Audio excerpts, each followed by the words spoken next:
कुंज बिहारी जय राधा माधवा कुंज बिहारी जय राधा माधवा कुंज बिहारी जय गोपी जन वल्लभा गिरिवरधारी जय गोपी जन वल्लभा गिरिवरधारी जय गोपी जन वल्लभा गिरिवरधारी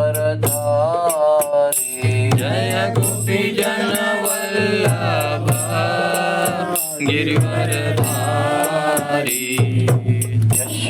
यशोदानंदन व्रज जनरंजन यशोदानंदन व्रज जनरंजन यशोदानंदन व्रज जनरंजन यशोदानंदन व्रज जनरंजन यमुना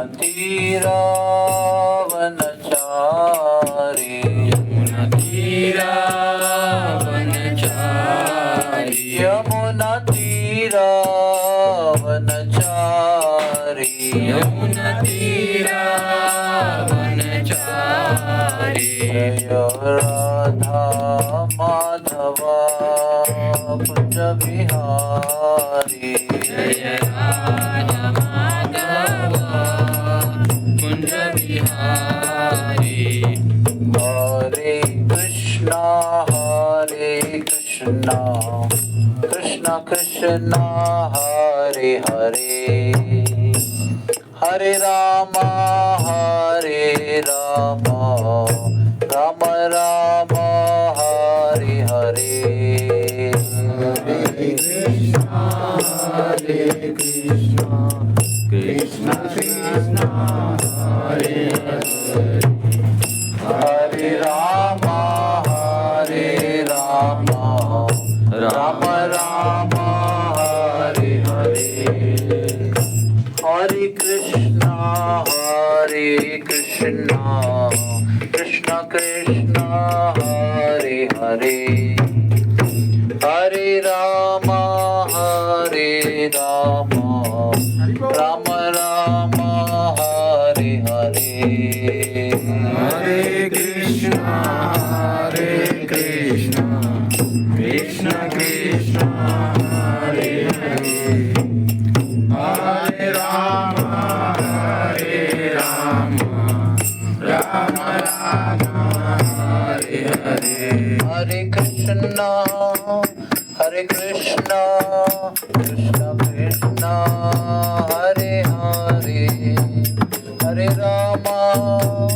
हरे राम राम राम हरे हरे हरे कृष्ण कृष्ण कृष्ण हरे हरे हरे राम राम राम हरे हरे श्री राम जय राम जय जय राम श्री राम जय राम जय जय राम श्री राम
रामचंद्र भगवान की जय। श्री रामचंद्र जानकी महारानी की जय। श्री लक्ष्मण शत्रुघ्न हनुमान की जय। श्री अयोध्या धाम की जय। जय जय श्री राधे श्याम, जय जय सीताराम। ओम नमो भगवते वासुदेवाय। ओम नमो भगवते वासुदेवाय। ओम नमो भगवते वासुदेवाय। ओम नमो भगवते वासुदेवाय। ओम नमो भगवते वासुदेवाय। ओम नमो भगवते वासुदेवाय। हरे कृष्णा। सो गुरु परंपरा श्रील प्रभुपाद परम पूज्य राधानाथ स्वामी महाराज और अन्य आचार्यों की परम कृपा से इस वक्त हम अयोध्या धाम में हैं। अयोध्या धाम या भगवान का कोई धाम, वहाँ पर हम टिकट निकालकर रूम बुकिंग करके नहीं आ सकते। यहाँ पर केवल भगवान की कृपा से आते हैं। टिकट निकालकर रूम बुक करके भोजन की व्यवस्था करके हम लोग हमारा शरीर लेकर आ सकते हैं, लेकिन आत्मा का प्रवेश तब होगा जब कृपा होती है। धाम के जो अधिष्ठाता हैं, जो धाम के स्वामी हैं, जैसे वृंदावन धाम के कृष्ण हैं, बरसाना की राधा रानी, वैसे अयोध्या धाम के स्वामी श्री रामचंद्र भगवान हैं। उनकी अनुमति से और उनकी कृपा से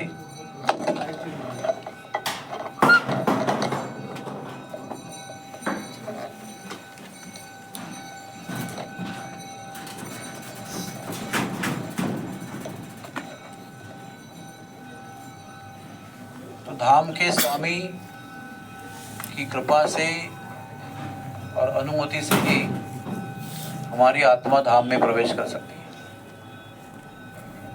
और प्रवेश करने के बाद में सेवा के माध्यम से हमारा धाम से और धाम के स्वामी से संबंध प्रस्थापित होता है। किसी को दूर से देखना, हाथ दिखाना, और किसी के साथ प्रेम का संबंध होना, इसमें अंतर है ना। प्रधानमंत्री को सब जानते हैं, सब लोग उनको हाथ दिखाते हैं, वो भी हाथ दिखाते हैं, लेकिन वो कोई संबंध नहीं है। जब कोई सेवा होती है तो संबंध होता है। इसलिए सेवा जो है वो सबसे महत्वपूर्ण है। बार बार, हजार बार, लाखों बार भी कहा जाए तो ये कम है, क्योंकि यही सत्य है। जैसे हमने कल भी कहा था कि सेवा से ही स्वामी से संबंध होता है, प्रेम होता है, और स्वामी भी बंध जाते हैं। तो हजार बार, लाख बार, अनंत बार प्रभु रामचंद्र का धन्यवाद है कि उन्होंने आपको उनके धाम में बैठने का, रहने का आनंद दिया, भाग्य दिया। और जैसे मैं कल भी बता रहा था, आज भी बताऊंगा दोबारा, कि धाम में जब हम एक कदम चलते हैं तो उसमें अश्वमेध यज्ञ का लाभ होता है। अश्वमेध यज्ञ करने के लिए कई साल लगते थे। कलयुग में लिखा गया है कि अश्वमेध, राजसूय, गोमेध और वाजपेय, ये यज्ञ कलयुग में करना मना है, अपराध माना गया है, क्योंकि वो नहीं हो सकता है। कोई प्रयास भी करेगा तो वो अपराध ही करेगा, उसका हाथ से वो यज्ञ पूर्ण नहीं होगा। ऐसा दुर्लभ अश्वमेध यज्ञ करने से जो लाभ होता है वो यहाँ पर एक कदम चलने से होता है। और हम लोग अभी कितने कदम चले होंगे? घड़ी लगाई होती मेजरमेंट वाली तो हजारों चरण आपने चले हैं यहाँ पर। तो ऐसे धाम में निवास करने से हर दिन अनंत अश्वमेध करने का लाभ होता है। ऐसे 100 अश्वमेध यज्ञ करने से इंद्र का पद प्राप्त होता है। बहुत लंबी प्रक्रिया है। धाम में सोने से समाधि लेने की भाग्य प्राप्त होता है।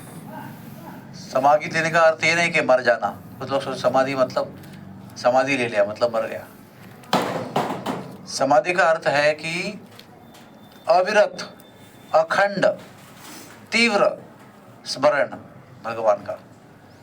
अविरत, अखंड और तीव्र, साधारण नहीं, तीव्र, intense continuous uninterrupted meditation of the Lord is called समाधि। जो ये अविरत भगवान के स्मरण में पहुंचता है उस स्थिति को समाधि कहते हैं। और समाधि के लिए मृत होने की आवश्यकता नहीं है, अभी भी आप समाधि लगा सकते हैं। अगर आपका मन में अविरत, अखंड, अनइंटरप्टेड, अविरोध अगर भगवान की स्मृति बनी हुई है तो उसको समाधि कहते हैं। तो समाधि की बात कहाँ से निकली बताइए? सोने से। तो यहाँ पर निद्रा लेने से समाधि लगाने का भाग्य प्राप्त होता है। ऐसे यहाँ का एक कण जल प्राप्त करने से, पीने से रस की प्राप्ति होती है। ऐसे अनंत लाभ है धाम के। धाम कोई साधारण वस्तु नहीं है। धाम साक्षात भगवान है। भगवान के 4 स्वरूप हैं। एक है नाम, एक है भगवान का रूप, एक है भगवान की लीला और एक है भगवान का धाम। नाम, रूप, लीला, धाम, ये भगवान के 4 स्वरूप हैं। नाम, रूप, लीला और धाम, और ये भगवान से अभिन्न है।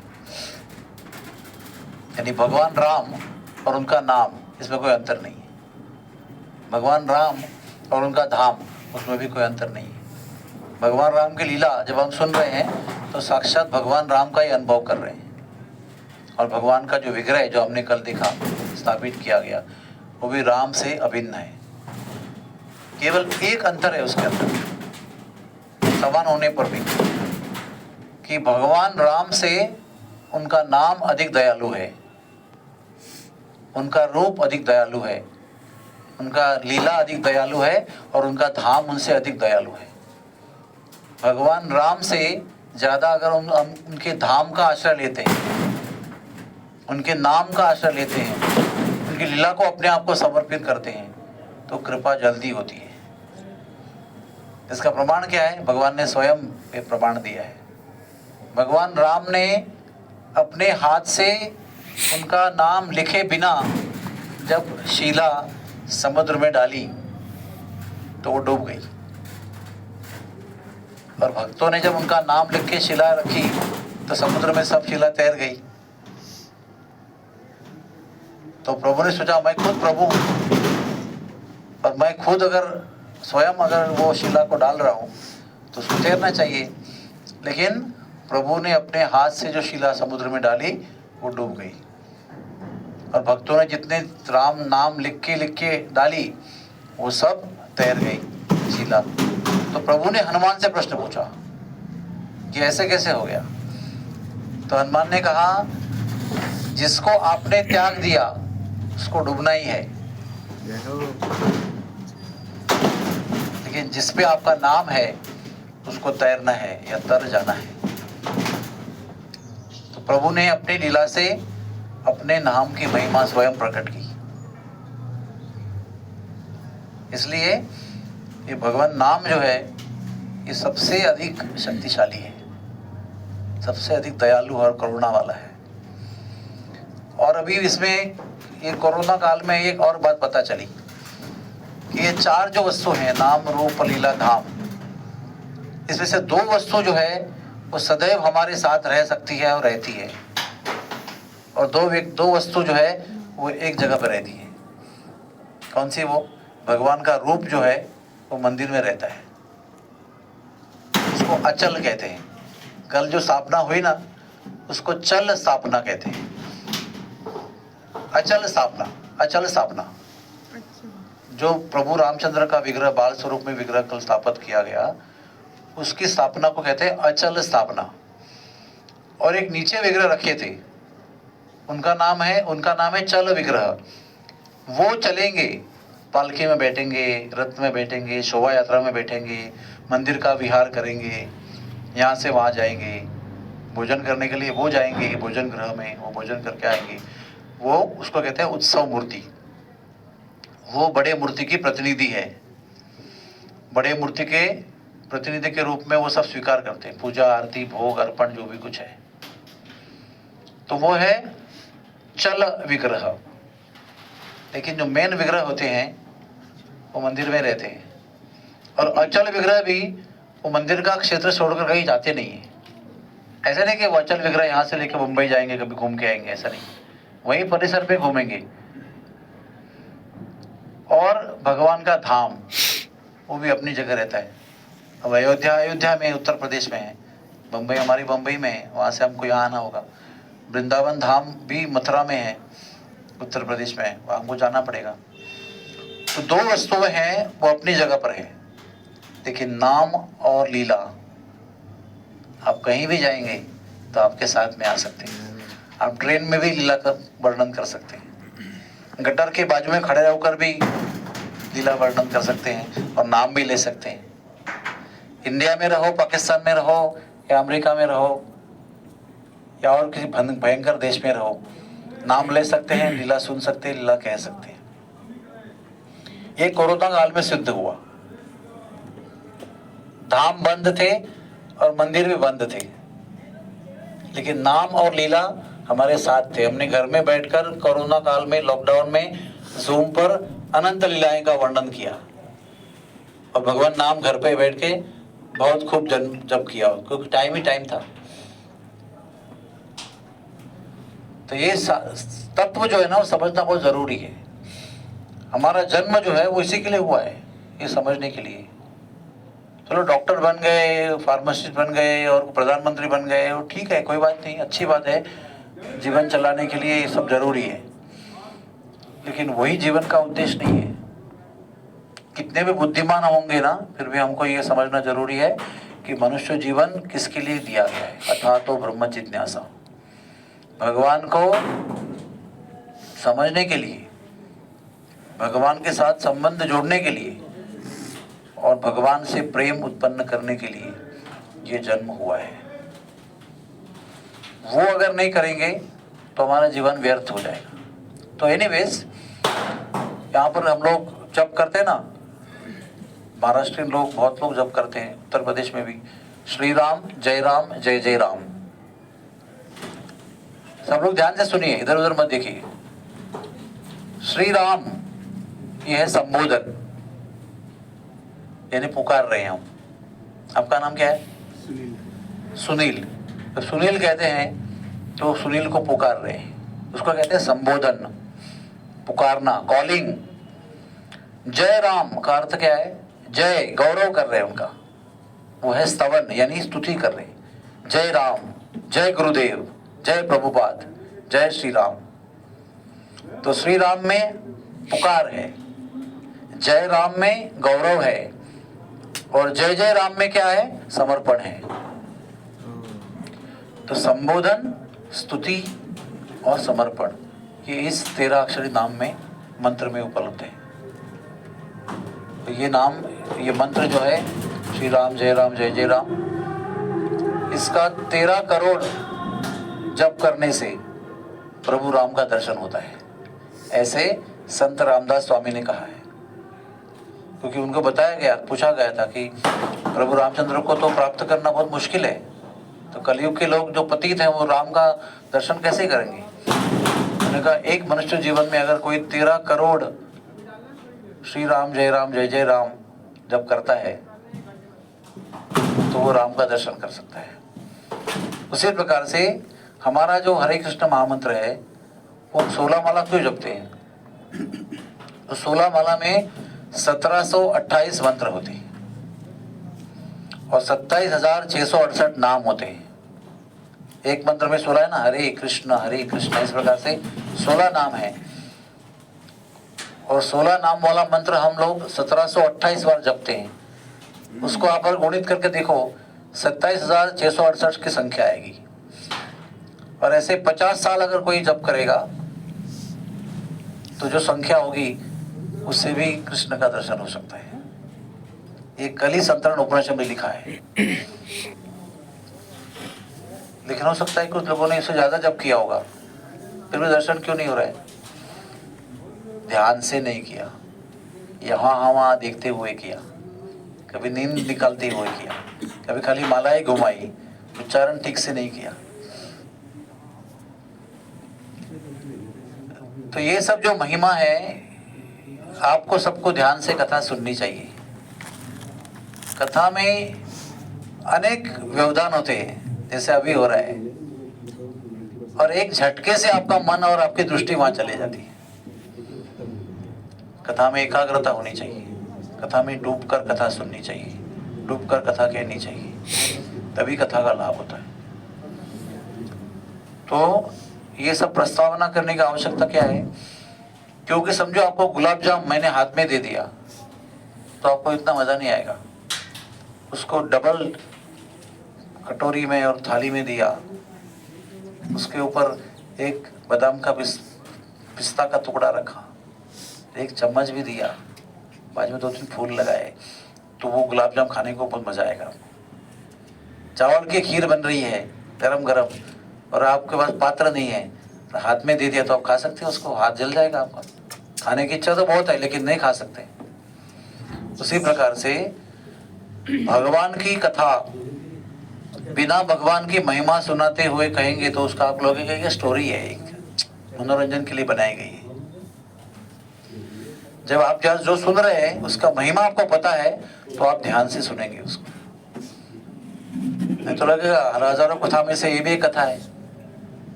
तो हम ये कथा बम्बई में नहीं सुन रहे, ये धाम में बैठ के सुन रहे हैं। इसकी और एक डबल महिमा है। धाम में जब भगवान का नाम लेते हैं, लाखों गुना अधिक नाम लेने का लाभ होता है जब हम शहर में लेते हैं।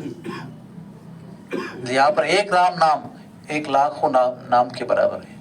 एक हरे कृष्ण महामंत्र लाखों हरे कृष्ण महामंत्र के बराबर है। हम सरयू के सानिध्य में बैठे हैं, सरयू नदी यहाँ बहती है, उसके सानिध्य हम बैठे हुए हैं। प्रभु राम के सानिध्य में बैठे हुए हैं, प्रभु राम के गोद में बैठे हुए, क्योंकि धाम प्रभु राम स्वयं है, उसमें हम विराजमान हैं, अर्थात प्रभु के गोद में हैं हम।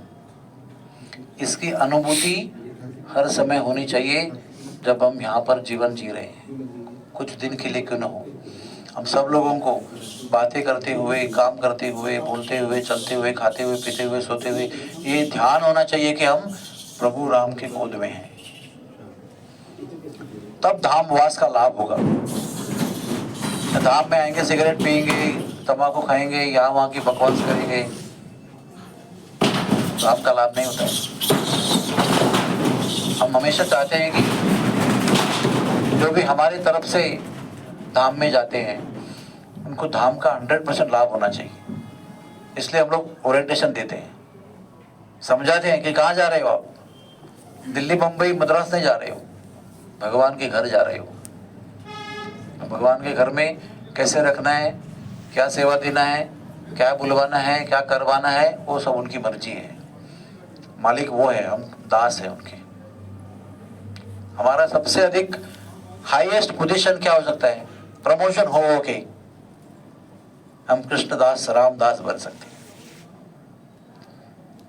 रामदास कृष्णदास के सब बड़ा कोई पोजीशन नहीं है दुनिया में, ये सबसे बड़ी पदवी है, क्योंकि दास बनना सबसे डिफिकल्ट है। हम सब लोग प्रमोशन होके क्या करना चाहते हैं? स्वामी बनना चाहते हैं, supervisor, coordinator, head of the department, director, manager. क्या मतलब क्या है? अधिक स्वामी बन रहे हैं हम। प्रमोशन का अर्थ क्या होता है? कि ज्यादा स्वामी बन रहे हैं। पहले कम स्वामी थे, अभी ज्यादा बड़े एरिया का स्वामी बन रहे हैं। फिर प्रधानमंत्री, देश का स्वामी बन रहे हैं। लेकिन दास बनेगा तो भगवान का ध्यान आकर्षित करेगा, क्योंकि सच्चा स्वामी जो है वो भगवान है। आपको कितने भी पद प्राप्त होंगे डिपार्टमेंट में, हॉस्पिटल में, घर में, देश में, समाज में, वो सब टेम्पररी है और सब झूठ भी है, सत्य नहीं है। सत्य एक ही है, जीवेर स्वरूप होए कृष्णेर नित्य दास। नित्य हम भगवान के दास हैं, यही हमारा पोजीशन है, और वो भूल कर हम लोग स्वामी बनना चाहते हैं। इसलिए मैंने कहा कि आपका हाईएस्ट प्रमोशन जब होगा तो आपको दास की पदवी मिलेगी, और आप पदवी मिलने के बाद वास्तविक दास बनेंगे तो आप सबसे उच्च पोजीशन में होंगे, क्योंकि वो पोजीशन भगवान को आकर्षित करती है। सर्वोच्च पोजीशन क्या है जीवन में? जो भगवान का ध्यान आपकी ओर आकर्षित करती है, भगवान का ध्यान आपकी ओर खींचती है, और वो पोजीशन है दास की। और वो हमारा प्रयास है। बाकी जो रट है दुनिया में वो स्वामी बनने की है। सब लोग बड़ा बड़ा बड़ा और बड़ा बनना चाहते हैं, लेकिन भक्ति के मार्ग में सब लोग सबसे छोटा छोटा छोटा और दास दास अनुदास बनना चाहते हैं। गोपी भरतुर पद कमलयोर दास दास अनुदास। चैतन्य महाप्रभु को पूछा गया कि आप कौन हो? तो चैतन्य महाप्रभु ने कहा, मैं न राजा हूँ, न क्षत्रिय हूँ, न वैश्य हूँ, न शूद्र हूँ, न मैं ब्राह्मण हूँ, न मैं ब्राह्मण हूँ, क्षत्रिय हूँ, वैश्य हूँ, शूद्र हूँ, ना मैं गृहस्थ हूँ, ब्रह्मचारी हूँ, सन्यासी, वानप्रस्थ हूँ। तो मैं कौन हूँ? गोपी भरतुर, यानी गोपी के पति, गोपी के स्वामी। पद कमलयोर दास दास अनुदास। मैं गोपियों के स्वामी के दासों का दास हूँ। केवल दास नहीं हूँ, दासों के दासों का भी दास हूँ। ये पहचान किसने दी है? स्वयं कृष्ण भगवान जब चैतन्य महाप्रभु बनकर आए तो उन्होंने ये पहचान अपनी दी है। हम कौन होते हैं? वो अगर अपने आप को गोपी भरतुर पद कमलयोर दास दास अनुदास कहते हैं तो हमको क्या होना चाहिए? हमको उनके दासों का दास होना चाहिए। ये भावना अगर हमारे अंदर आती है, प्रयास पूर्वक, प्रयत्न पूर्वक, इच्छा पूर्वक, तो ही भगवान की कृपा होती है। ये सब मैं आपको एक एक स्टेप बता रहा हूं कि धाम में आने के बाद भी कृपा कभी कभी नहीं हो सकती। धाम में आने के बाद कैसे कृपा प्राप्त करनी है, कैसे कृपा को पकड़ के रखना है, कैसे कृपा के सागर में डुबकी लगाना है, ये सब इसकी तैयारी है। और ये सब मन की स्थिति है। धोती कुर्ता पहन के कोई भक्त नहीं बनता है। भक्त मन से बनता है, हृदय से बनता है। ये सब अनुकूल है भक्ति करने के लिए, इसलिए तिलक लगाते हैं, कंठी पहनते हैं, माला पहनते हैं, धोती पहनते हैं, कुर्ता पहनते हैं। डॉक्टर के लिए एप्रन जरूरी है क्योंकि वो उसका गणवेश है। लेकिन यही करने से डॉक्टर नहीं बनता ना कोई। बच्चा डॉक्टर एप्रन पहन के तो डॉक्टर बनेगा क्या? वो आपको पढ़ाई करनी पड़ेगी, एग्जाम देनी पड़ेगी, फिर कभी एप्रन नहीं पहनेंगे फिर भी आप डॉक्टर हो। समझ में आए आपको? उसी प्रकार से भेष पहनकर आदमी भक्त नहीं बनता है। भक्ति की शुरुआत करता है, लेकिन भक्त बनता है हृदय से। हृदय से भक्त बनना चाहिए, और वो हृदय से भक्त बनेगा तो भगवान का ध्यान उसकी ओर आएगा। और भक्त बनने का मतलब एक ही है, भगवान का दास बनना और भगवान के भक्तों का दास बनना। तो ये अयोध्या धाम जो है ये भगवान का साक्षात स्वरूप है। भगवान यहाँ विराजमान है, चाहे मंदिर स्थापन हो ना हो, मूर्ति स्थापन हो ना हो। जहाँ भगवान ने जन्म लिया है, भगवान ने लीला किया है, जहाँ से भगवान अंतर्धान हुए, जहाँ भगवान प्रकट हुए, वो धाम है ये। और कण कण में यहाँ पर राम है। केवल वो होता है ना, वो आपके पास टेलीविजन है, समझो। टेलीविजन के लिए क्या आवश्यक है? एक तो पावर चाहिए। पावर लगाएंगे तो ऑन हो जाएगा, लेकिन दिखेगा कुछ नहीं। उसके लिए वो चाहिए, क्या बोलते हैं उसको, आपने पैसा भरा होना चाहिए।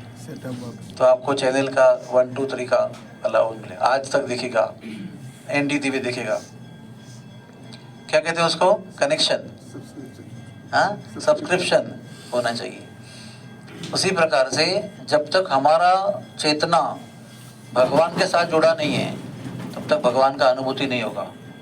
यहाँ पर आएंगे, दारू पियेंगे, सिगरेट पियेंगे, तम्बाकू खाएंगे, बकवास की बातें करेंगे, तो राम की भूमि में आके भी राम का अनुभव नहीं होगा। राम नाम लेंगे, राम भक्तों की सेवा करेंगे, राम भावना में रहेंगे, रामलीला सुनेंगे, सेवक बनकर रहेंगे, तो राम यहाँ पर है, इसकी अनुभूति हमको होगी। और हम धाम में आते हैं वो अनुभूति करने के लिए, सेवा करने के लिए, सेवा के माध्यम से प्रभु की अनुभूति करने के लिए हम धाम में आते हैं। और धाम में आने का कोई प्रयोजन नहीं है। धाम कोई साइट सीइंग पर्यटन स्थल नहीं है। स्थल बहुत है यहाँ पर, लेकिन पर्यटन की नहीं है, आत्मशुद्धि के स्थल है। जैसे गुप्तार घाट है, गुप्तार घाट से प्रभु यहाँ से अंतर्धान हो गए थे, गुप्तार घाट, हाँ, भरत कुंड, यहाँ एक स्थान है जहाँ पर भरत महाराज राम जी के वनवास काल में स्वयं अयोध्या नगरी के बाहर एक नगरी, एक ग्राम में रहे थे, नंदी ग्राम, वो भरत कुंड है। सरयू नदी यहाँ पर चल रही है, और जन्मभूमि पर भगवान का महल था, वहाँ पर राम जी का दरबार था, उनका घर था, उनका दरबार था। तो वैसे ही एक स्थान है राघव जी मंदिर। तो मैं आपको प्राचीन कथा बता रहा हूँ, हाँ, जो रामायण में नहीं है, ये इतिहास में है। वो ये है कि विक्रमादित्य ने, राजा विक्रमादित्य बहुत फेमस राजा हो गए, वो उज्जैन में रहते थे। उन्होंने 2000 साल के पहले मंदिर स्थापन किया, यहाँ पर राम जी की मूर्ति स्थापन की। 5 साल के बालक अवस्था में राम की मूर्ति को स्थापन किया। फिर वो 500 साल, 1500 साल मंदिर यहाँ चलता रहा। और 500 साल पहले क्या हुआ? Hopefully I am not mixing up. You correct me if I am mixing up. तो एक संत हुए, उनका नाम था मंगल राय जी मुजिया। मंगल राय जी मुजिया, क्योंकि वो मूंज है ना, मूंज मतलब, मूंज में तो धागे, मोटे मोटे धागे होते हैं, उसको मुंजिया कहते हैं, मतलब मूंज कहते हैं। तो मूंज का ही जनेऊ बनता है, तो उसी धागे का वो कोपिन पहनते थे, उसी धागे का सब पहनते थे, और कुछ वस्त्र पहनते नहीं थे। इसलिए उनको मूंज का वस्त्र पहनने के कारण उनको मुजिया ही कहते थे। वो बड़े सिद्ध संत थे। उनका एक और इतिहास है, उन्होंने डाकोर धाम जो लुप्त हो चुका था उसको पुनः प्रस्तावित किया। डाकोर यानी रणछोड़ राय, द्वारकाधीश भगवान, उसकी लंबी कहानी कोई बताएंगे आपको। और उसके बाद में उनको विनती किया गया कि आप अयोध्या धाम का भी उद्धार कीजिए। क्यों? क्योंकि अयोध्या धाम उस समय मुसलमानों का कब्रिस्तान बन गया था। दर्शन के चांसेस है आपके लिए, तुरंत निकल सकते। भक्ति पुरुषोत्तम महाराज, भक्ति रसामृत महाराज इधर आ रहे हैं दर्शन के लिए, उनको कुछ तकलीफ लेकिन मैं कथा करूंगा, थोड़ा रोकिए आप। नहीं, वो बाद में आपको चांस नहीं है। चलेगा? नहीं, उनको तकलीफ हो रही है वहाँ पे दर्शन करने में, तो हम लोग को बुलाया है कि तो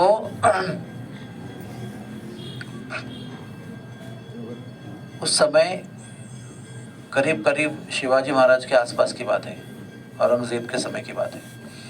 अयोध्या जो है वो कब्रिस्तान बन गया था, क्योंकि उनके शास्त्र में लिखा है एक जगह पर, एक शहर में अगर 1 करोड़ मुसलमानों का दफन किया जाए तो 7वें आसमान से एक फरिश्ता उतरेगा, ऐसे लिखा है।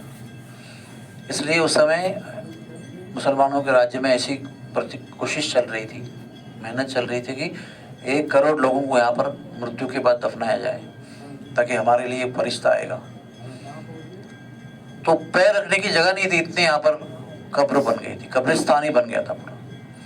तो मंगल राय जी मुजिया महाराज को यहाँ पर संतों ने पुकारा कि आइए आप यहाँ पर उसका उद्धार कीजिए। उनके साथ में 11,000 विरक्त संत जो हैं वो घुमा करते थे, जहाँ जाते थे उनके पीछे पीछे 11,000 संत जाते थे। तो 11,000 संत जो हैं वो उनके साथ में उन्होंने अयोध्या में प्रवेश किया, और 11,000 संतों ने यहाँ पर हरिनाम, राम नाम का जप शुरू किया, राम नाम कीर्तन किया, धुनी लगाई, कुंड लगाया, यज्ञ शुरू किया। सब लोग देखते रह गए, और मंगल राय जी महाराज के प्रभाव से यहाँ जादू टोना, तंत्र मंत्र, टोटका करने वाले सब भाग गए, क्योंकि राम नाम, भगवान नाम का जो प्रभाव है उसके सामने कोई जादू टोना, ब्लैक मैजिक कोई टिकता नहीं है। अगर आपको श्रद्धा है तो, श्रद्धा आदि आदि है तो फिर मुश्किल हो जाएगा। तो वो सब भी वहाँ पर प्रचलित था, आज भी है। इनके धर्म में टोटका, जादू टोना, तंत्र मंत्र बहुत करते हैं, सब बाबा लोग इनके ही होते हैं। तो वो सब भाग गए। फिर उनका राज्य होने पर भी वो स्थिति में भी कितना कठिन हुआ होगा, कल्पना कर सकते हैं। उन्होंने सारी कब्रें खुदवाई और सारी कब्रें खुदवा कर शरीरों में प्रवाहित कर दिया उनको। उन्होंने प्रण किया मंगल राय जी ने कि मैं जल ग्रहण नहीं करूंगा जब तक ये सारा स्वच्छ नहीं होता है। दिन भर हजारों संतों ने उखाड़ उखाड़ कर कब्रें निकाल कर उसको शरयू नदी में प्रवाहित किया। और महाराज जी को खबर थी, महाराज सब अयोध्या में जितनी कब्रें थी वो खुद गई हैं, अभी यहाँ पर कोई लाश नहीं। तो फिर आनंद से मंगल राय जी, मुजिया जी महाराज, उन्होंने शरयू में स्नान करने के लिए प्रवेश किया। अपना प्रण था उनका कि मैं नहीं पानी पीऊंगा, तो दिन भर निर्जला व्रत रहे और दिन रात लोगों ने मेहनत करके ये कार्य पूरा किया। फिर वो नदी में स्नान करने के लिए उतरे। अभी ध्यान से सुनिए, जैसे वो नदी में स्नान करने के लिए उतरे, साक्षात प्रभु रामचंद्र ने 5 वर्ष की आयु में दर्शन दिया उनको नदी में, और उनको गले लगाया कि तुमने बहुत अच्छा कार्य किया है मेरी सेवा में, मैं बहुत प्रसन्न हूँ। हृदय से लगाया उनको और पूछा वरदान मांगो मुझसे। तो मंगल राय जी, मुजिया जी महाराज ने उनको वरदान मांगा कि आप इसी सावले सलोने 5 साल के बाल रूप में यहीं विराजमान रहो। तो उनके सामने ही वो मूर्ति बन गए, साक्षात भगवान थे, वो मूर्ति रूप में आ गए। फिर मूर्ति उन्होंने आकर उनको एक पेड़ के नीचे रखा, पेड़ के नीचे रखा, मंदिर नहीं बना था उस समय, और धीरे धीरे फिर उसकी मंदिर बनाया गया। वो भगवान जो है उनका नाम है राघव जी। वो राघव जी का मंदिर अयोध्या में है, जो इस प्रकार से प्रकट हुए। वो स्वयंभू भगवान है, बनाई हुई मूर्ति नहीं है। स्वयं भगवान प्रकट हुए, फिर मूर्ति रूप में आए और उन्होंने अपने आप को मंगल राय जी को अर्पण किया। तो कभी भगवान की कृपा रही तो यात्रा में, अभी मैं सोच रहा हूँ यात्रा निकालने का, तो हम मंगल राय जी के द्वारा प्रकट किए हुए राघव जी का दर्शन करेंगे। दूसरी कथा है यहाँ की, बहुत सुंदर कथा है, वो है काले राम मंदिर की। उसका भी ऐसा ही इतिहास है। वो भी इस प्रकार से औरंगजेब के समय पर बहुत आतंकित क्षेत्र हुआ था ये। उस समय पर वहां पर एक श्यामानंद सरस्वती नाम के सन्यासी थे, अयोध्या में भजन करते थे। वो सिद्ध संत थे। उनको ऐसा दृष्टांत हुआ कि कुछ ही समय पर यहाँ पर आक्रमण होगा और हमारी मूर्तियों का खंडन करके, मंदिरों का खंडन करके हमारा धर्म का नाश होने की संभावना है। तो उस समय वहां पर राम पंचायतन का मंदिर था। राम पंचायतन का अर्थ क्या है? राम, लक्ष्मण, सीता, शत्रुघ्न और भरत, ये 5 को राम पंचायतन कहते हैं। तो एक शालिग्राम शिला में बनी हुई स्वयंभू 5 मूर्तियां थी। जैसे राधाराम मंदिर है ना वृंदावन के, वो शालिग्राम शिला से प्रकट हुए। तो शालिग्राम शिला से ये 5 विग्रह प्रकट हुए और उसका मंदिर था यहाँ पर।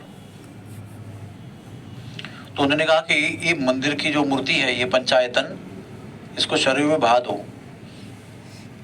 तो ठाकुर जी देखेंगे कब प्रकट करना है अपने आप। तो श्यामानंद सरस्वती सिद्ध संत थे, उनके दृष्टांत के अनुसार उन्होंने मूर्ति को शरीर में प्रवाहित कर दिया। और जैसा उन्होंने कहा था, उसके कुछ समय बाद में मुगलों ने आक्रमण किया, मंदिर तोड़ दिया। इसमें मूर्ति नहीं थी, लेकिन ये था 1528 की घटना, जिस समय ये मंदिर को तोड़ दिया गया। उसके कुछ समय पहले नदी में मूर्ति को प्रवाहित कर दिया गया। 228 साल राम पंचायतन शरीर में रहे, किसी को पता नहीं चला कहां पर है। 228 साल यानी 1748 में एक संत यहां पर आए, नरसिंहराव मोघे महाराज। वो यहाँ पर तप करते थे, ध्यान करते थे, पूजन करते थे भगवान का। बड़े सुंदर भक्त थे भगवान के। तो उनको एक बार भजन में भगवान ने दृष्टांत दिया, संकेत दिया कि मैं शरीर में हूं, मुझे आप निकालो।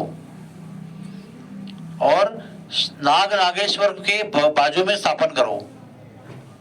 यहाँ पर नाग नागेश्वर का बहुत सुंदर मंदिर है, शिव जी का मंदिर है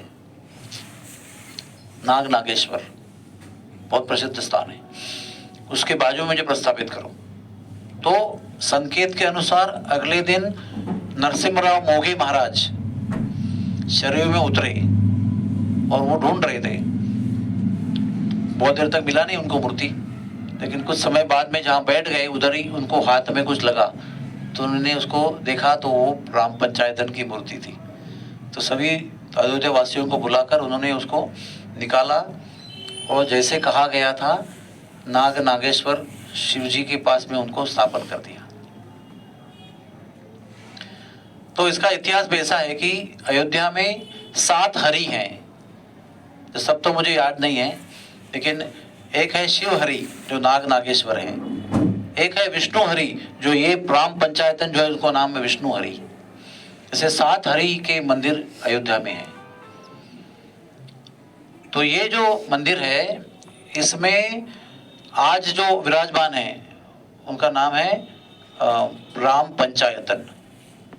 इसमें राम जी, सीता जी, लक्ष्मण जी, भरत और शत्रुघ्न।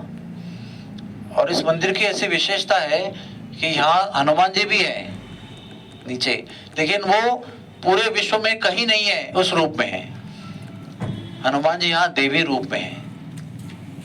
आपको सुनकर आश्चर्य होगा, देवी रूप में कैसे हनुमान जी? तो ब्रह्मचारी, बाल ब्रह्मचारी पुरुष हैं। उसकी कथा है। कथा यह है कि अहि रावण नाम का एक रावण का भाई था। अहि रावण, मही रावण।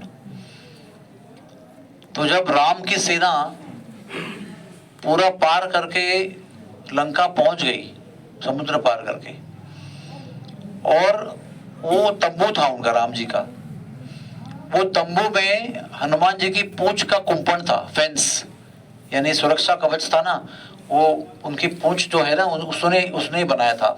और हनुमान जी एक जगह बैठते थे उसके मध्य में, और उनकी पूंछ जो है वो पूरी तंबू में लपेटी हुई थी और उसको भेद कर कोई प्रवेश नहीं कर सकता था। तो अभी बहुत अभेद्य हो गया ना ये।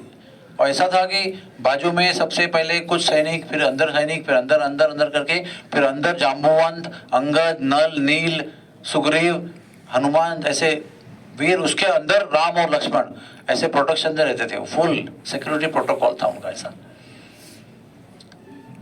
केवल राक्षसों में से विभीषण को उसमें प्रवेश था, क्योंकि वो ऑलरेडी सरेंडर हो चुका था, प्रभु राम को शरणागति कर दी थी उसने।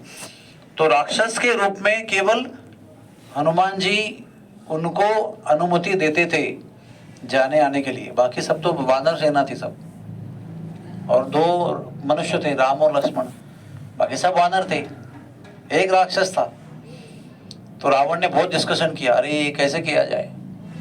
तो उनको अहिरावण की याद आई, तो उन्होंने अहिरावण को स्मरण किया, उसको, वो समुद्र के नीचे रहता था, उसको बुलाया और चर्चा किया। उसने कहा कोई बात नहीं, मैं विभीषण का रूप लेकर राम लक्ष्मण का हरण करूंगा और उनको नीचे जाकर मार दूंगा। तो उस दिन अहिरावण जब विभीषण बनकर आया तो राम जी से, अपना हनुमान जी से पूछा क्या मैं जा सकता हूँ, क्योंकि रात को बहुत देर हो चुकी थी, 1:30-2 बज गए थे उस समय। तो हनुमान जी ने कहा आपको कौन रोक सकता है, आप तो प्रभु राम के भक्त हो। ऐसे करके विभीषण का रूप लेकर अहिरावण ने उसमें प्रवेश किया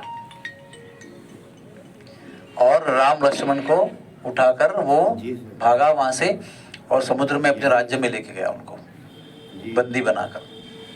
और उसकी वहां पर एक देवी थी, सोचा कि अभी देवी को इसका बलि चढ़ाया जाए।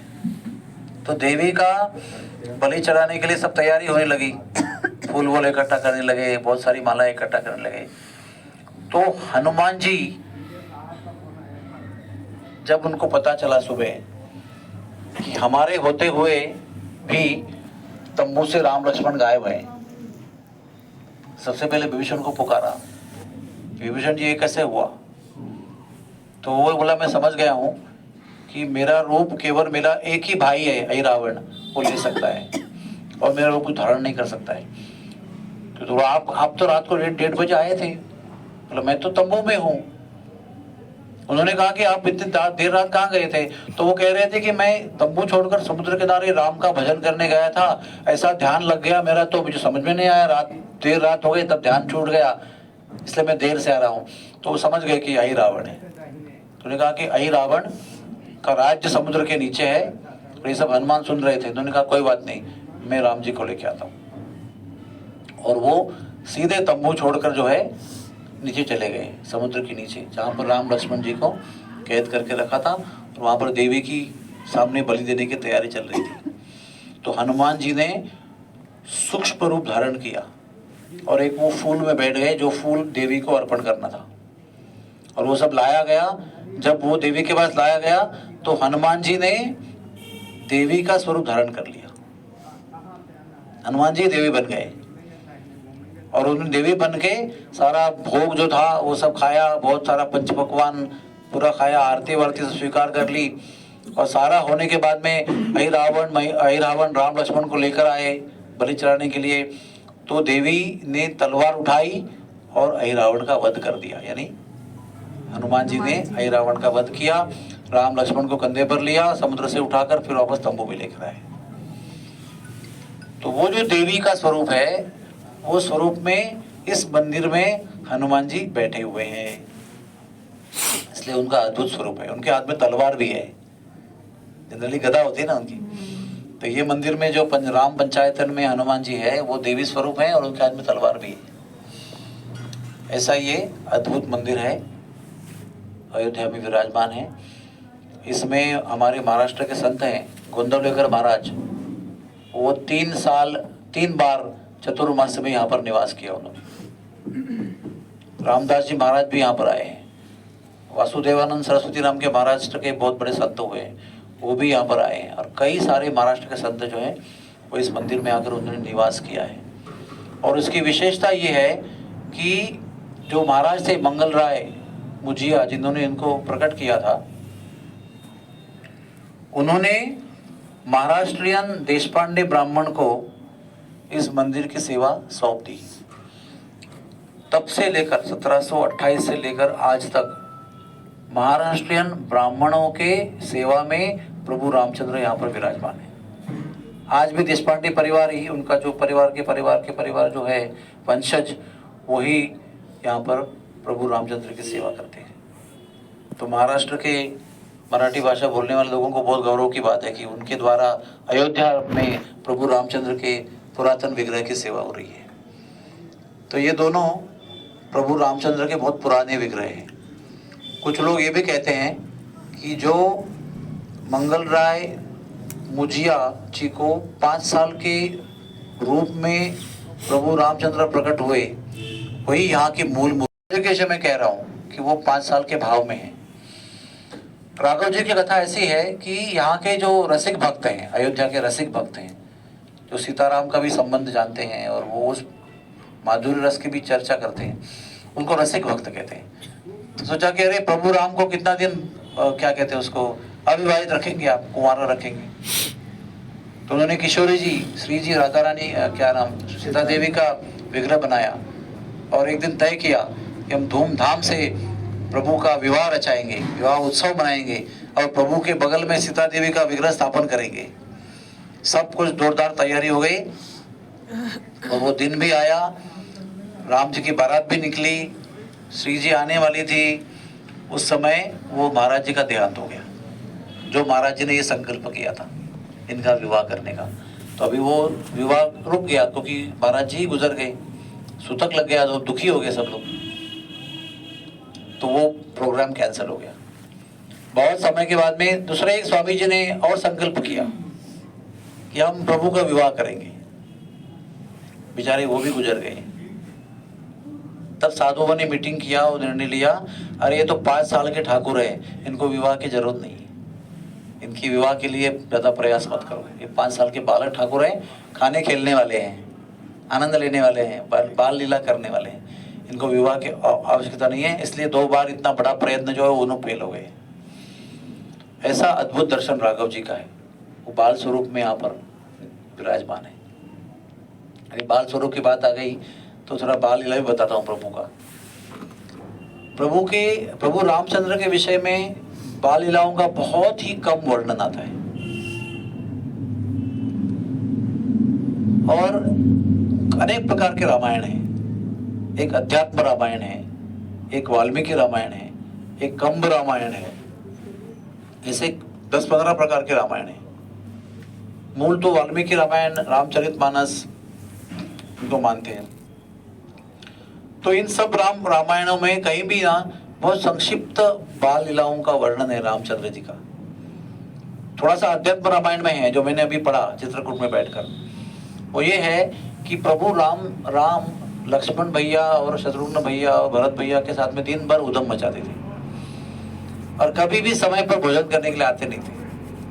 कौशल्या मैया, सुमित्रा मैया, कैकेयी मैया बार बार पुकार के थकते थे इनको, फिर भी ये भोजन करने के लिए आते नहीं थे। और बहुत समय पर पुकारने के बाद में आते थे और कौशल्या के मुख से एक घास लेते थे और भाग जाते थे।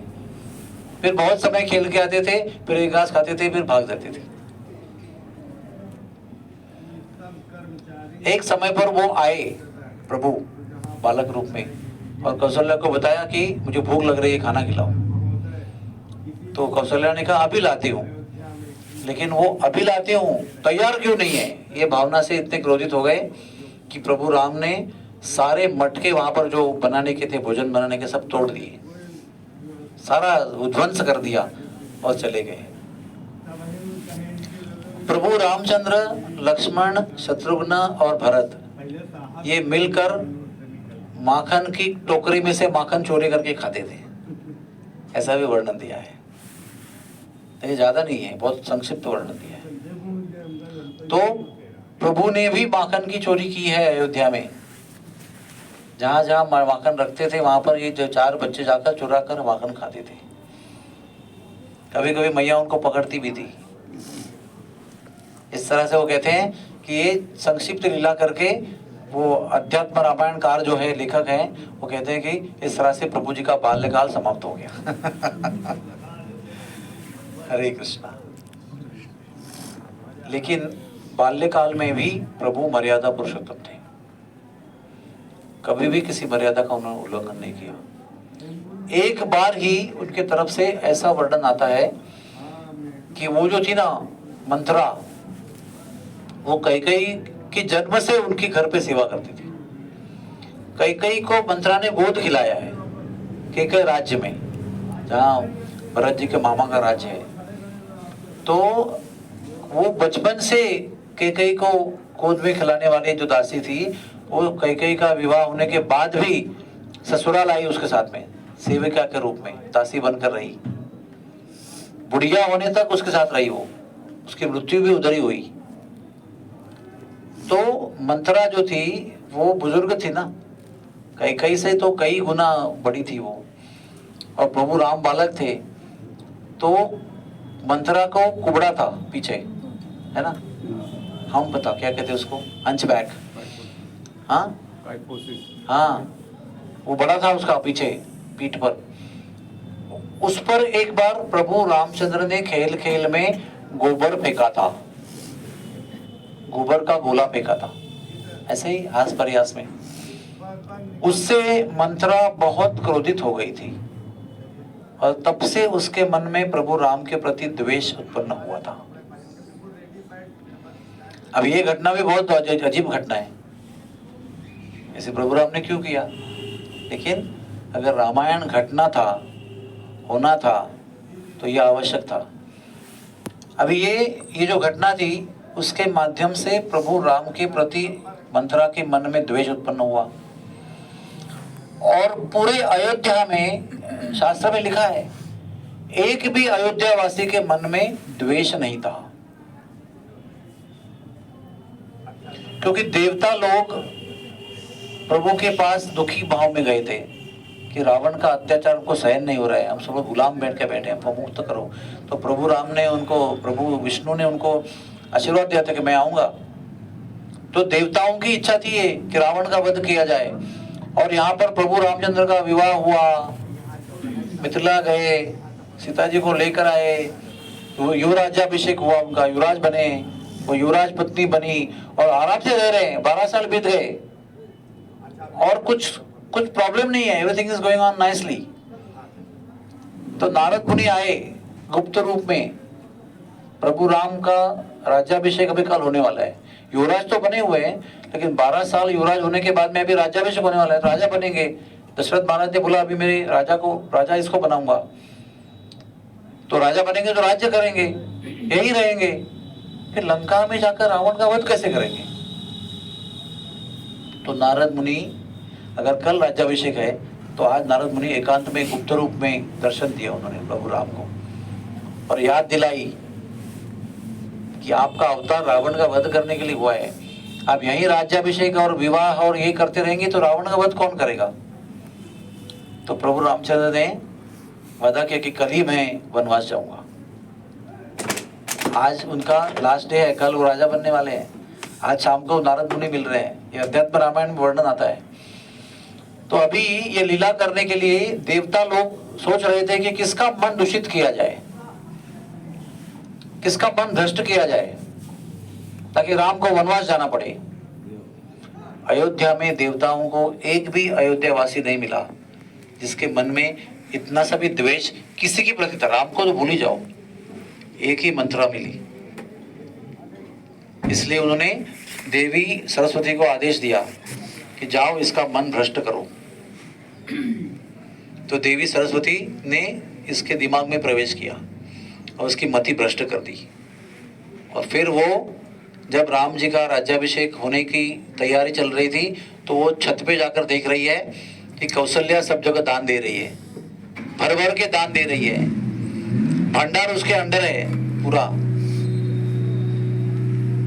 तो कैकेयी बड़ी खुश थी कि मेरे प्रभु, मेरे प्रिय पुत्र राम का अभिषेक होगा, क्योंकि भरत से भी अधिक राम पर प्रेम करती थी वो, राम पर भी उसको बहुत प्रेम करती थी।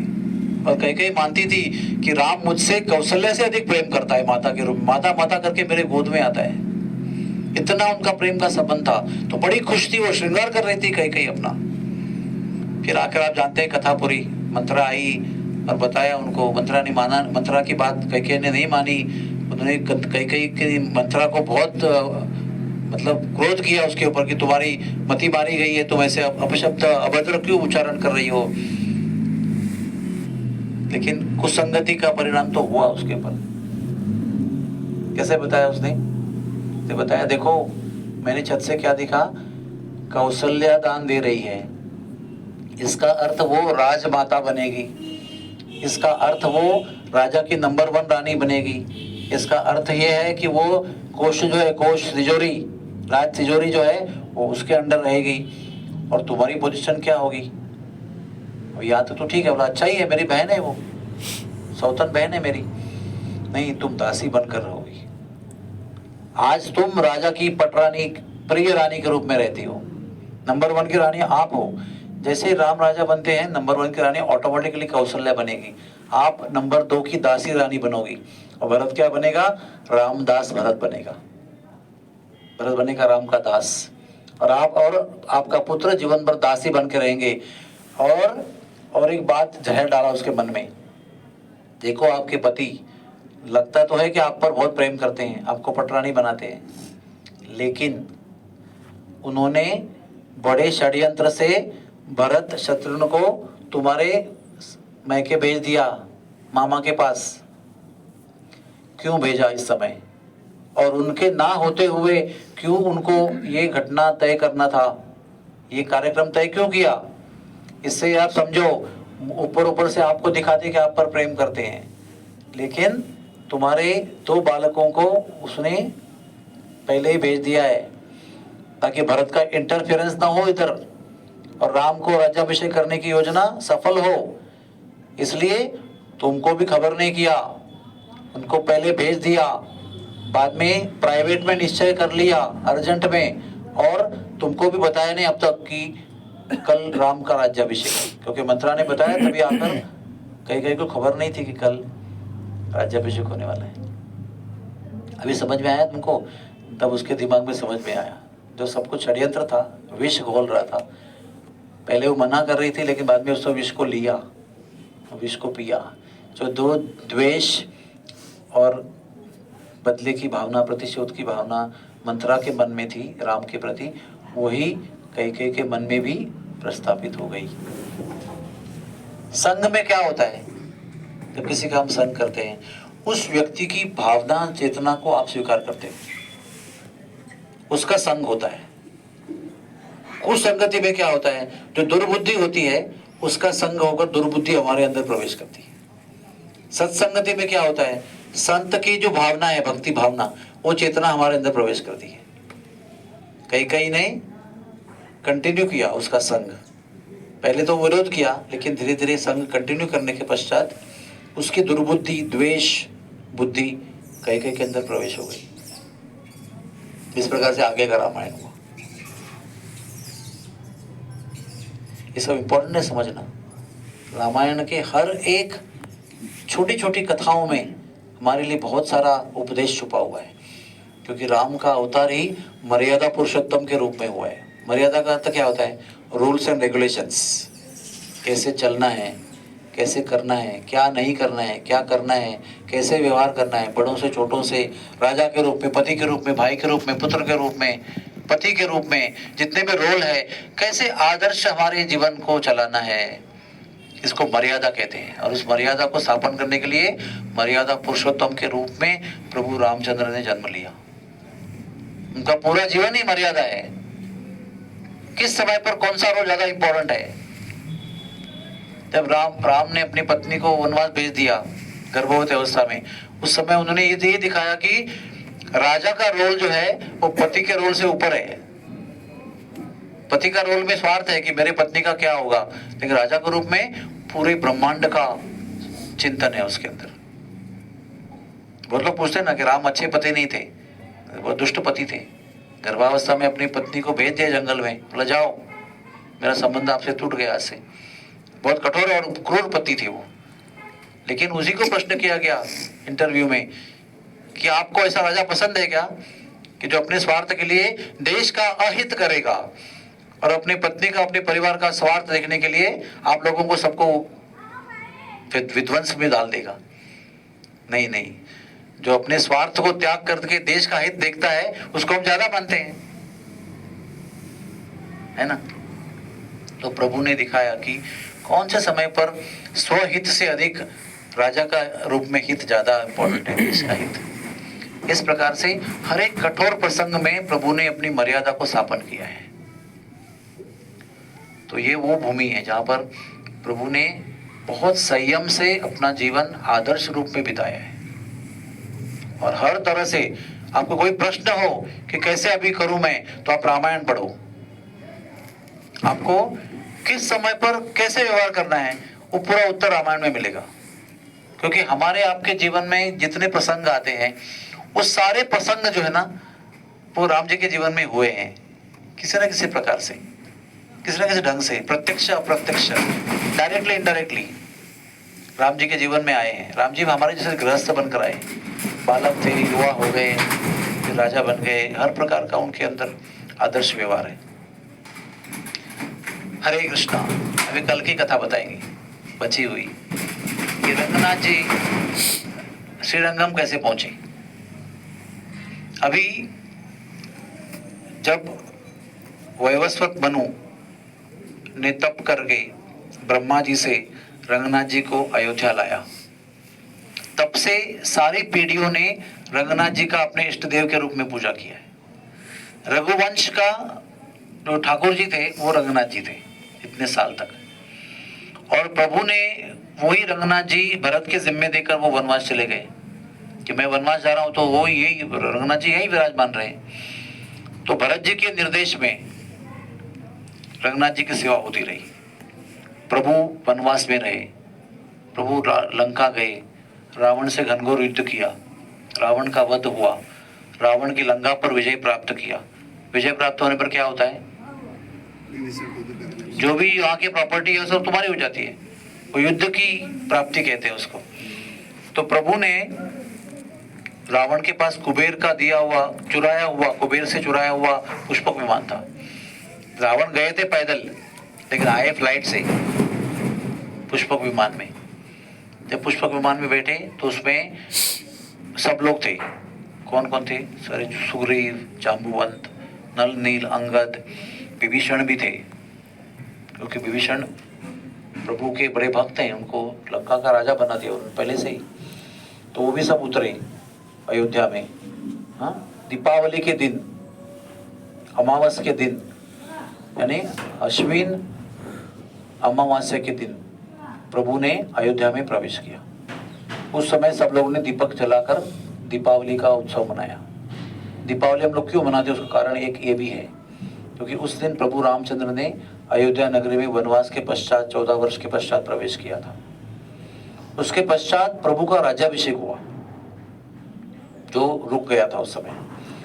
वो पूरा अच्छी तरह से प्रभु का राज्याभिषेक हुआ और फिर सारा समाप्त हो गया समारोह, सबका जाने का समय आ गया। विभीषण जो पहले से ही प्रभु ने उसका लंकाधिपति के रूप में अभिषेक किया था, वो अपने राज्य को संभालने के लिए निकलने लगे, तो वो बहुत रोए।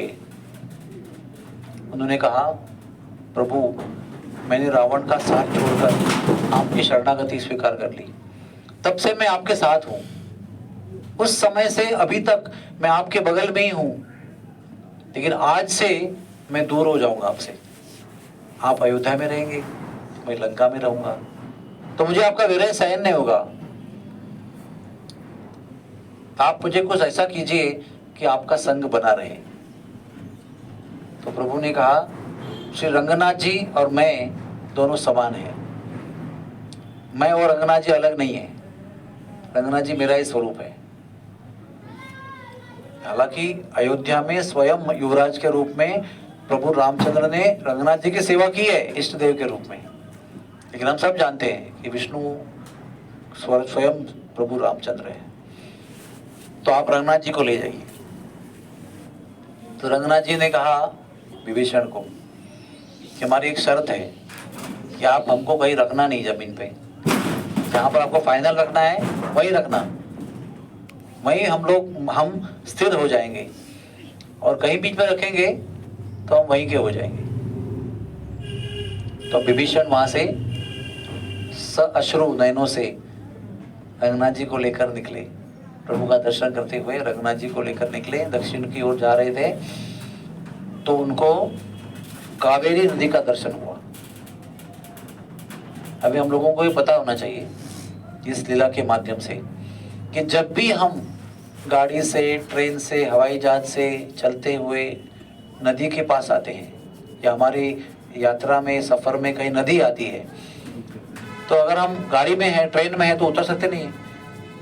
पैदल है तो उतर सकते हैं, लेकिन पैदल है तो रुक कर नदी का आचमन, प्रार्थना, पूजन करके ही वहां से निकलना चाहिए।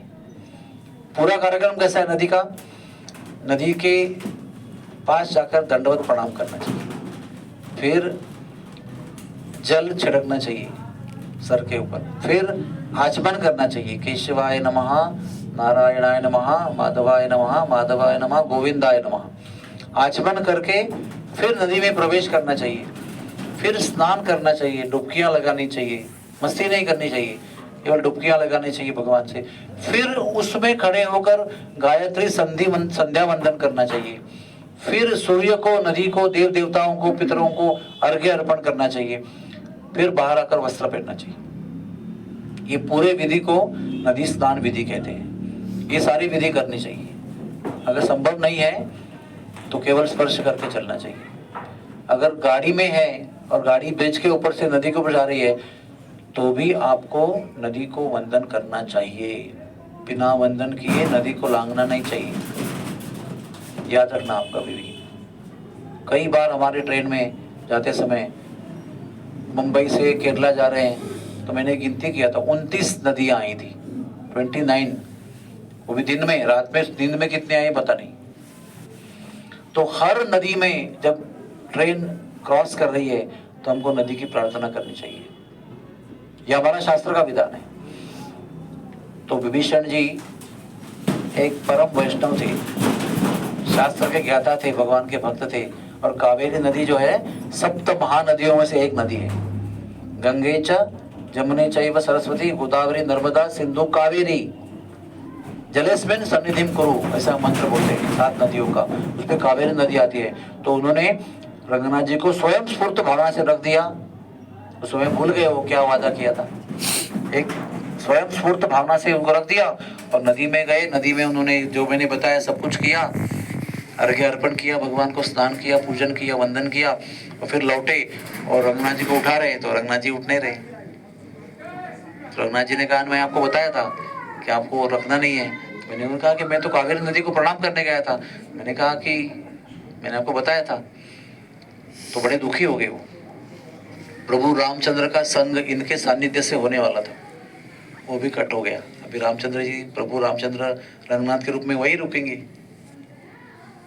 तो रंगनाथ जी ने कहा कोई चिंता मत करना, जिस तरह तुमने मुझे रखा है, क्योंकि आप में से कितने लोगों ने रंगनाथ जी का दर्शन किया है? एक ही ने भी नहीं किया है। रंगनाथ जी निद्रिस्त अवस्था में, शयन अवस्था में सो रहे हैं। उनका एक हाथ जो है ना ऐसा सर के नीचे, 4 हाथ है उनके, एक सिरहाने हैं, बाकी में शंख और चक्र है, और एक हाथ जो है ना ऐसे है, कमर पे रखा है सोते हुए ऐसे, थोड़े एंगल में है, और कमर में ऐसा एक हाथ है और पैर सीधे हैं ऐसे। तो वो कहते हैं कि मेरे पैर जो हैं वो तुम्हारे राज्य की ओर हैं, मेरा हाथ जो आशीर्वाद दे रहा है वो भी तुम्हारी ओर देता रहेगा, और मेरी दृष्टि जो है उस समय आपको देखूंगा सिंहासन में बैठे हुए। जब आप राज्य करोगे, दरबार में आओगे, तो तुम्हारा सिंहासन भी यहाँ से दिखता है।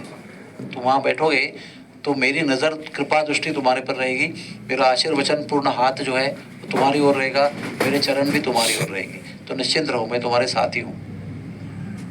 और एक बताया कि आप रोज आकर वहाँ से मेरी मंगला आरती करो। तो ये सांत्वना दिया उन्होंने। 4 चीज़ बताई ना, एक नज़र बताई, एक हाथ बताया, एक पैर बताया, और एक मंगलारती के लिए सुविधा बताया।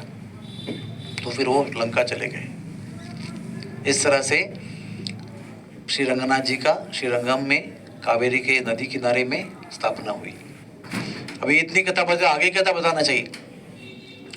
तो रोज अपने रथ को लेकर समुद्र से हवा में उड़ाकर फिर जमीन पे भारत में उतारकर वो रंग क्षेत्र में आते थे, और पुजारी लोग रंगनाथ जी को जगाने के पहले वो अपनी मंगलारती करके जाते थे।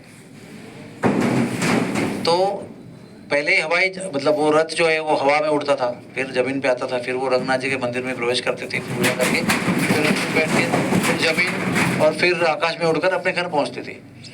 तो एक दिन वो ऐसे ही आ रहे थे, जमीन पे उतरे और उनका तेज रथ दौड़ रहा था। बहुत भोर के समय कोई एक ब्राह्मण बूढ़ा जो चलने में दिक्कत थी उनको, वो रोड क्रॉस कर रहा था। रथ बहुत स्पीड में था, रथ रोक नहीं पाए विभीषण जी, तो वो ब्राह्मण रथ के पहियों के अंदर कुचल के मर गया। तो ब्राह्मण का वध हो गया। सारा ब्राह्मण वृंद था श्रीरंगम का, वहां पर पहुंचा। उन्होंने रथ से उतारकर विभीषण को पीट पीट के मारा। बड़े क्षत्रिय थे वो, एक बाण निकालते सब भाग जाते, लेकिन वो वैष्णव थे, वो ब्राह्मणों को आदर करते थे। उनके हाथ से ब्राह्मण का वध भी हुआ था, उन्होंने कोई विरोध नहीं किया। लगता प्रहार, लात से, मुक्के से उनको मारा और विभीषण महाराज को कैद कर दिया, कैद खाने में डाल दिया। अभी विभीषण महाराज राम जी के भक्त हैं, कैद खाने में प्रभु को पुकार रहे हैं, प्रभु प्रभु मुझे बचाइए। प्रभु जी कहाँ पर है? अयोध्या में। पुष्पक विमान पर बैठकर तत्क्षण भगवान वहां पर पहुंचे अयोध्या से, और अयोध्या में पहुंचे तो सारे ब्राह्मणों को भगवान का दर्शन हुआ, क्योंकि साक्षात प्रभु अयोध्या से श्रीरंगम में पधारे। इससे हम क्या सीख सकते हैं? भक्त का दर्शन होने पर भगवान का दर्शन जरूर होता है। कौन भक्त थे? दर्शन किया उन्होंने, विभीषण का दर्शन किया। भले उनको मारा पीटा अनजाने में, लेकिन विभीषण का दर्शन होने के कारण ही प्रभु आए। प्रभु ने ब्राह्मणों से हाथ जोड़कर पैर पड़कर विनती की कि वो मेरा भक्त है, उसको छुड़ा दो। तो प्रभु का दर्शन होकर धन्य हो गए थे वो। हाँ?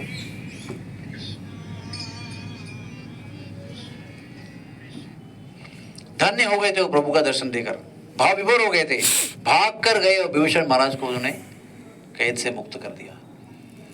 तब प्रभु ने विभीषण से कहा, अब ये रथ का चक्र छोड़ दो, आप ना अदृश्य होकर गुप्त रूप में आया करो और मेरी पूजा किया करो। उसके बाद से आज तक विभीषण महाराज रोज श्रीरंगम मंदिर में मंगला होने के पहले आकर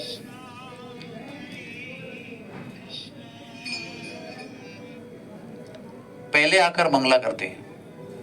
आज भी श्री रंगनाथ जी के मंदिर में मंगला जाएंगे आप, जब पुजारी पहला मंदिर खोलते हैं जाकर, तो उनके पैरों पे फ्रेश चंदन का गोला और फ्रेश तुलसी पत्र मिलते हैं उनको आज भी, क्योंकि रात को सब निर्माल्य निकाल लेते ना वो, तो ऐसे ही पैर खाली रहते हैं उनके। लेकिन सुबह जब दरवाजा खोलते हैं भगवान का सबसे पहले, अभी तो कुछ भी नहीं हुआ है, मंगल भोग लगाना है, बाल भोग लगाना है, फिर उनको जगाना है, फिर गीत गाने हैं, फिर कुछ कुछ करना है, फिर मंगला दर्शन होगा।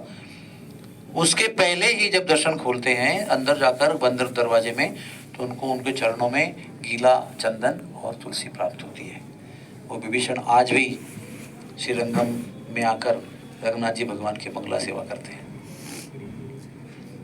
बोलो जय श्री राम, जय श्री राम, बोलो श्री राम, श्री राम, जय राम, जय राम, जय जय राम, जय जय राम। अब प्रश्न पूछो अगर प्रश्न है तो।